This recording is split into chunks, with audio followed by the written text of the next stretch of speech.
The first thing I remember is the scream. It tore through the night like a knife, sharp and terrible. I was hiding in the shadow of my father's hut, my heart pounding so loud I thought it would give me away. In the middle of the village square, under the dim light of the moon, the king's guards were dragging someone away. It was Eguono, the palm wine tapper. His cries echoed in the silence, begging for mercy, but we all knew none would come. The king of our village, Eguono, was a man everyone feared. He had eyes that never smiled and a voice that could chew your blood.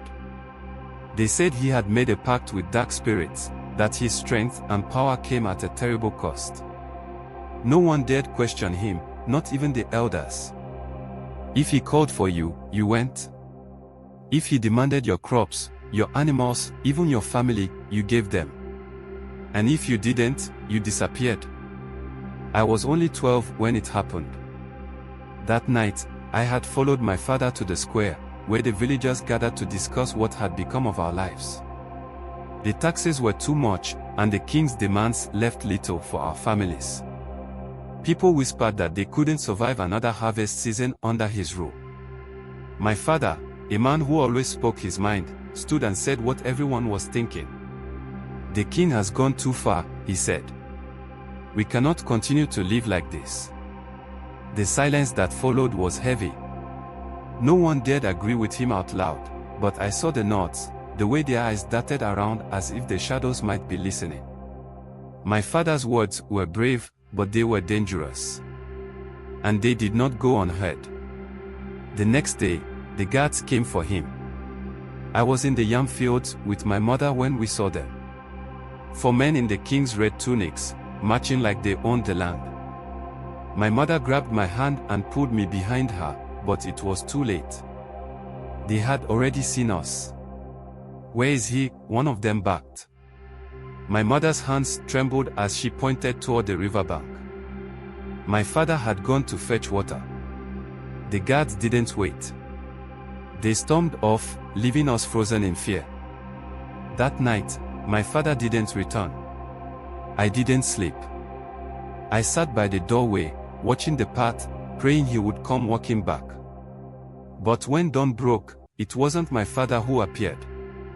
It was one of the guards. He carried a warning from the king. "Speak against the Oba again, and your family will share your husband's fate."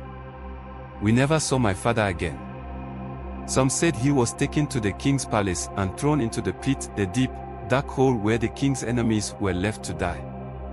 Others whispered he was sold to slavers from across the great river. My mother refused to speak of it. She shut herself away, her grief too heavy to bear. Weeks passed, and the fear in the village grew worse.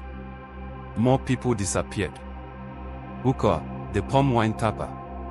The fisherman. Even little Ebony, who was no older than me. Her mother wept for days, her cries haunting the night. The king's wrath spared no one. I tried to stay invisible, but one day, I made a mistake. I was fetching firewood when I overheard 2 guards talking near the edge of the forest. They spoke of a secret, the king's source of power. They said he visited a shrine deep in the woods, where he made sacrifices to a spirit that demanded blood. If the villagers knew, one of them laughed, they would burn him alive. I didn't know why I did it, but I ran back to the village and told my friend Teo. The words spilled out before I could stop them. He stared at me with wide eyes, then grabbed my arm. "We have to tell the others," he said. That night, a small group of us gathered in secret. Teo told the elders what I had heard. At first, they were afraid, but then one of them, old Baba Agba, stood and said, "If the king is truly in league with evil, we cannot stay silent. We must act." It was decided. The men would follow the king the next time he went into the forest. They would find the shrine and destroy it, breaking whatever hold the spirit had on him. I was not supposed to go, but I followed them anyway. I stayed hidden in the bushes as they crept through the trees. When they found the shrine, it was worse than I imagined. Skulls lined the walls, and the ground was stained with blood. The air was thick with the smell of death. The king was there, kneeling before an altar, chanting words I didn't understand.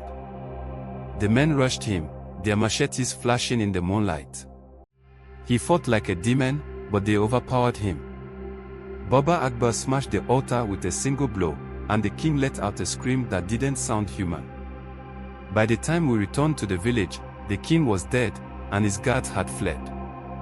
The people rejoiced, but I couldn't shake the feeling that something had changed.